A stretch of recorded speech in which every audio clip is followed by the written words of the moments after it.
하반기까지는 어느 정도 이제 박스권 장세가 이어질 거라고 생각이 들고요. 한 내년 상반기 정도부터 조금 풀리지 않을까. 제가 아무리 많이 연구를 해봐도 따라가기에는 좀 힘들 거라고 보고 있습니다. 세상의 모든 지식들을 재밌고 쉽게 풀어드리는 네오의 지식창고입니다. 네, 네오님 네. 경제 전반에 대해서 한번 여쭤보겠습니다. 네네네. 증시가 다소 네. 지지부진한 것 같더니 네네네. 어제 네. 밤에 네. 미국 증시는 조금 갑자기 분위기가 좀 바뀐 듯한 네네네. 느낌을 하루 만에 네네. 그런 느낌을 좀 받았는데 네. 요즘 어떻게 보고 계신지요? 얼마 전에 이제 파월 연준 의장님이 잭슨 홀 미팅에서 네. 이제 금리 인상에 대한 이제 언급을 하셨잖아요. 그래서 아마도 한 번은 더 금리 인상이 될 것 같다. 뭐 그런 식으로 그런 뉘앙스로 얘기를 했는데 그 이유가 아무래도 그 물가 상승률이 그 연준에서 잡고 있는 물가 상승률이 있잖아요. 2%. 그러니까 2%를 잡고 있는데 이 2%가 아직 달성이 되지 않았기 때문에 금리 인상의 여지는 분명히 있다. 그렇게 말을 한 것 같고요. 아마도 뭐 금리 인상을 한다고 해도 당장 할 거는 아니고 한 11월쯤 뭐 폼회의에서 아마 결정이 될 것 같은데 그 부분 때문에 주식시장도 조금 눈치를 보면서 약간 조정을 받지 않았을까 그런 생각이 들고요. 물가 상승률은 당분간은 이제 뭐 더 이상 떨어지기는 어려울 것 같아요. 이 네. 상태에서 이제 계속 유지가 될 것 같고 이제 마지막 물가 상승률 발표했을 때 살짝 올랐잖아요. 네, 요 구간에서 이번 연도엔 거의 유지가 될 거라고 보고 있습니다. 그리고 이제 두 번째로 그래서 중국의 지금 빈집이 1억 3천만 가구. 이거 어마어마한 숫자죠. 우리나라 진짜. 인구가 5천만인데 우리나라 인구도 그러네요. 훨씬 넘는 거의 일본 인구 또 좀 넘죠. 거의 뭐 진짜 10분의 1이라고 하면 네네네네. 우리 500만. 그래서 뭐 유령 도시도 굉장히 많다고 해요. 중국에. 그러니까 중국이 저런 식으로 부동산의 길엔 성장을 지금까지 이룩을 했는데 거기에서 이제 한계가 오고 있고요. 이제 내수도 지금 위기고 수출도 위기다 보니까 중국 경제가 지금 많은 위기의 징후들이 생기고 있습니다. 특히 이제 중국에서 1, 2 업체, 부동산 1, 2 업체, 헝다, 그다음에 비구이위안 둘 다 이제 파산 위기를 겪고 있고요. 중국 정부에서 이 업체들을 어떻게 구제를 해줄 것인지에 따라 또 중국 경제의 향방이 좀 많이 달라질 거라고 보고 있는데 이제 중국 정부에서도 다 구하진 못할 거라고 보고 있습니다. 네. 그러면은 어떻게 중국 경제가 어떻게 연결이 될까요? 중국 경제는 제가 저번에 여기 나왔을 때 한 달 전에 나왔을 때도 얘기를 드린 바와 같이 한 미국의 비호 아래 40년간의 성장을 이끌어왔고요. 근데 지금은 이제 미국이 중국을 견제를 하다 보니까 이제 무역 제재도 굉장히 많이 들어가고 있고요. 뭐 인플레이션 감축법이라든지 여러 가지 이제 반도체법이라든지 여러 가지의 것들에 그런 제재들이 생기면서 앞으로 한 40년간 중국 경제가 일본에 잃어버린 30년처럼 맞아요. 뭐 그런 식이 되지 않을까 생각이 들고요. 시장에서도 지금 그렇게 보고 있습니다. 네. 그러니까 어떤 기사는 시진핑의 그런 리더십이 바뀌지 않는 이상 진짜 일본 꼴 난다. 그렇죠. 그렇게 얘기를 하더라고요. 그리고 활로가 잘 보이지 않는다. 네네네. 그러니까 이게 어떻게 보면 너무 발톱을 지난번에도 말씀드렸지만 일찍 드러내가지고. 네, 일찍 드러내서. 그렇군요. 그러면 이런 중국 경제의 이런 어려움, 그리고 이제 아까 말씀해주신 미국의 그런 이제 금리 이제 변화 상황 이런 거를 고려했을 때 그럼 하반기나 내년 초는 좀 어떻게 예상하시나요? 하반기까지는 어느 정도 이제 박스권 장세가 이어질 거라고 생각이 들고요. 한 내년 상반기 정도부터 조금 풀리지 않을까 저는 개인적으로 생각을 하고 있습니다. 네. 그러면은 내년부터 만약에 상승으로 반전이 된다면은 그때는 이제 강세장의 초입으로 들어서는 걸까요? 상승 모드의 초입이라고 보이고요. 강세장이 될지는 사실 잘은 느낌은 안 옵니다. 왜냐하면 경기 침체라는 이 발목이 계속 붙잡고 있기 때문에 지금 유일하게 경제가 좋은 나라는 제가 봤을 때 미국밖에 없거든요. 네, 미국만 유일하게 지금 실업률 떨어지고 그 다음에 소비가 지금 늘어나고 있고 인건비도 이제 늘어나고 있고 그러다 보니까 이제 물가 상승률이 계속 높아지니까 금리 인상이 들어가는 거고요. 네.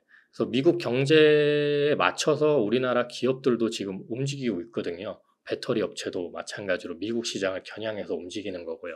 그래서 그러면은 내년 네. 초에 네네. 경기 침체가 네네. 또 발생할 수 있기 때문에 좀 네네. 지연된 경기 침체가 올 수 있기 네네. 때문에 그러면은 지금 주식 투자는 어떻게 해야 돼요? 지금 주식 투자는 제가 항상 마지막에도 말씀드리는 것처럼 적립식 투자로 네, 자기가 이제 뭐 봐두었거나 좋게 생각하는 기업들, 특히 이제 경기 침체에서 가장 주안을 둘 점은 저는 매출과 영업이익이 꾸준히 늘 수 있는 회사를 주목해야 된다고 생각을 하거든요. 네. 그래서 성장기 때는 사실 뭐 성장성 좋은 기업을 봐야겠죠. 뭐 예를 들면은 IT 쪽이나 뭐 그런 쪽, 바이오 쪽. 하지만 경기 침체기에는 돈을 잘 벌고 회사가 파산의 위험이 없을 만큼 안정적이냐, 그게 중요하기 때문에 그런 부분을 좀 주안적으로 보는 게 좋을 것 같습니다. 네. 그러면은 이제 한국 시장에 대해서 네네. 한번 여쭤보고 싶은데 네. 그 상반기에 2차 전지 주식들이 굉장히 뜨거웠잖아요. 네네네.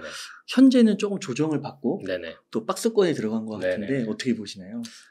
그 부분은 이제 왜 조정이 왔을까라고 물어본다면 가장 큰 부분은 중국 전기차 판매 증가세가 지금 이제 둔화되고 있기 때문에 네, 그로 인해서 이제 탄산 리튬, 중국이 밀고 있는 LFP 배터리의 주 재료죠. 탄산 리튬 가격이 굉장히 많이 내려왔어요. 그러니까 2022년 11월에 톤당 59만 위안까지 이제 상승했던 탄산 리튬이 지금 이제 현재는 한 20만 위안까지 하락했으니까요. 반토막도 넘게 네, 지금 하락이 된 거죠. 이러다 보니까 이제 배터리 업체들도 이제 매출이나 마진율이 많이 이제 떨어진 상태고요. 이제 물론 매출이 뭐 어마어마하게 늘고 있는 상황이기 때문에 이거 하나 가지고 뭐 좀 위험하다 볼 수는 없지만 요게 만약에 탄산리튬 가격이 반등을 해서 더 좋은 가격이 된다면 배터리 업체들도 굉장히 좋은 매출과 영업이익을 또 만들 수 있겠죠.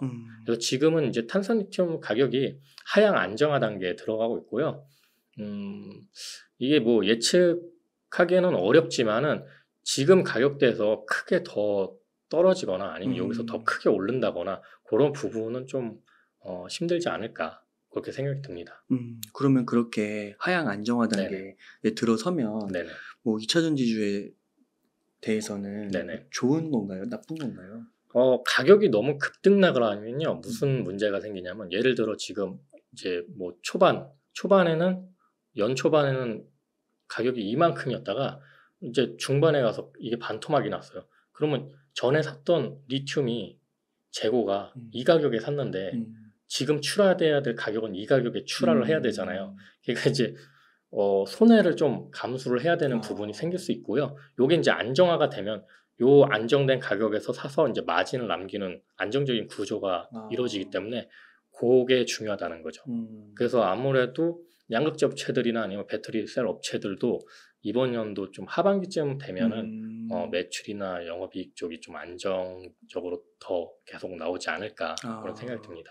그러니까 우선은 이 원재료 탄산리튬의 가격이 네네. 안정화되는 게 우선 중요한 거고요. 네네네. 그래야 좀 예측 범위 내에서 네네네. 움직일 수가 있는 거니까. 그렇군요. 근데 2차 전지 주식이 네네네. 좀 거품 논란이 있어가지고 제가 요즘에 보니까 그 인버스 ETF 네네네. 상품이 출시된다고 하더라고요. 네, 저도 봤습니다. 네. 그래서 이런 것들이 지금 박스권, 조정, 횡보세에서 또 악영향을 미치지 않을까 어떻게 보시나요? 굳이 그렇게 큰 악영향이라고 보기에는 어려운 거고요. 적정한 가치를 찾아가기 위한 하나의 뭐 공매도 같은 역할이라고 저는 보고 있습니다.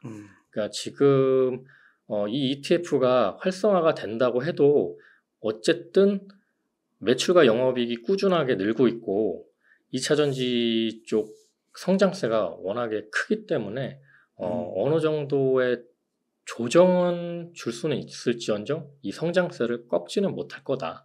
그렇게 보고 있습니다. 그렇군요. 네네. 그러면은 지금 그 2차 전지 주식들 조정을 좀 받았는데 네네. 매력적인 구간이라고는 할 수 있을까요?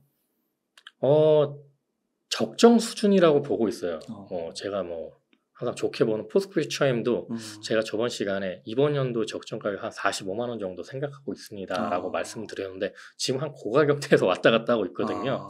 그러니까 요 정도 가격이 적정한 수준인 것 같고 요거 위로 이제 치고 올라가려면 더 많은 수주를 받아야겠죠. 네네. 그 포스코 퓨처엠이 그 며칠 전에 또 그 미디어를 통해서 엄청난 뉴스를 발표했잖아요. 네네네. 그거 한번 설명해 주시겠어요? 네, 포스코 퓨처엠이 이제 그 비전을 발표를 했어요. 2030년에 매출 43조 원을 달성하겠다. 뭐 이렇게 발표를 하면서 그 매출을 그렇게 얘기했던 거는 어느 정도의 수주 역량을 자기네들도 계산을 해서 그렇게 발표를 했던 걸로 저는 알고 있고요.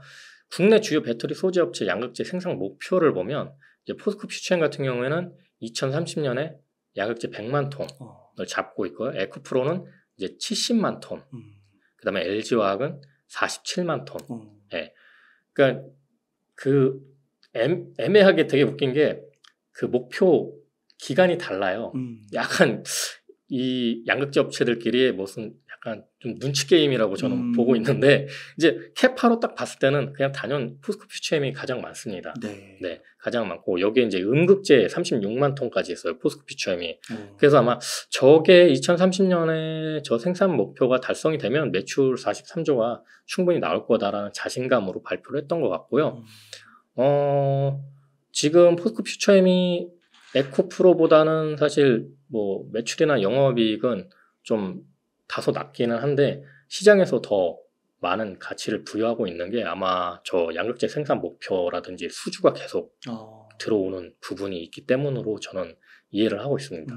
근데 포스코 퓨처엠은 음극재도 붙는 거예요? 그렇죠. 포스코 퓨처엠이 양극재 업체 중에서는 유일하게 음극재까지 지금 하고 있기 때문에 지금은 음극재 시장이 아직은 양극재보다는 약한데 앞으로 음극재 시장도 상당히 독보적인 존재가 될 수 있다 생각이 들고요. 뭐 지금 포스코 퓨처엠도 그렇고 LG화학이나 뭐 여러 업체들도 양극재 업체들도 실리콘 이제 음극재에 대한 연구 개발을 지금 많이 하고 있거든요. 그런 부분들이 우리나라 이제 배터리 산업에서 기술 성장을 또 이끌 수 있는 부분이기 때문에 저런 부분이 나중에 지금은 이제 투자가 굉장히 많이 들어가 있는 상황인데 앞으로 좋아질 거다 그렇게 보고 있습니다. 그러니까 이 생산 목표 요 제시한 비전을 봤을 때는 그 에코프로비엠하고 포스코 퓨처엠하고 많이 비교들 해서 얘기하잖아요. 근데 포스코 퓨처엠이 시가총액이 약간 더 높잖아요. 근데 그게 좀 이해가 되는 것도 있네요. 네, 그렇죠. 그리고 그전에는 좀 기술력이 부족하다고 해서 에코프로비엠이 더 높아야 되는 건 아니냐 이런 얘기도 있었는데 이런 비전도 그렇고 그다음에 수직 계열화 또 설명해 주신 그런 거 고려하면 그러네요. 포스코 퓨처엠이 좋아 보이는데요. 네, 제가 아무리 많이 연구를 해봐도 에코프로비엠이 포스코 퓨처엠을 따라가기에는 좀 힘들 거라고 보고 있습니다. 그러면은 저렇게 만약 2030년 매출 43조 달성을 하면 그 목표 주가라고 해야 될까요? 시총은 한 몇 배 정도 지금보다 커질 수 있을 거라고 보세요? 3배는 커지지 않을까요? 3배 정도. 그러면은 지금 한 현재 고점 대비해서 한 30% 조정을 받았는데 중장기적으로 사모아가는 관점 괜찮다고 보시는 거예요? 그러면 이게 2030년 43조 달성이면 주가는 좀 앞서서 달성을 하지 않나요? 앞서서 달성을 하긴 하는데 이제 펄을 한 30배 정도 치면은 보수적으로 잡은 겁니다. 보수적으로 잡았을 때 43조면은 영업이익률이 보통 한 8, 9% 정도 나오는 걸로 알고 있거든요. 그러면은 이제 한 3조 후반대 정도 나올 텐데 거기에 30배 정도를 이제 적용을 하면은 100조. 100조 정도 지금의 3배네요. 되니까 지금의 3배 정도 되지 않을까. 보수적인 관점에서 그렇게 계산을 해봤습니다.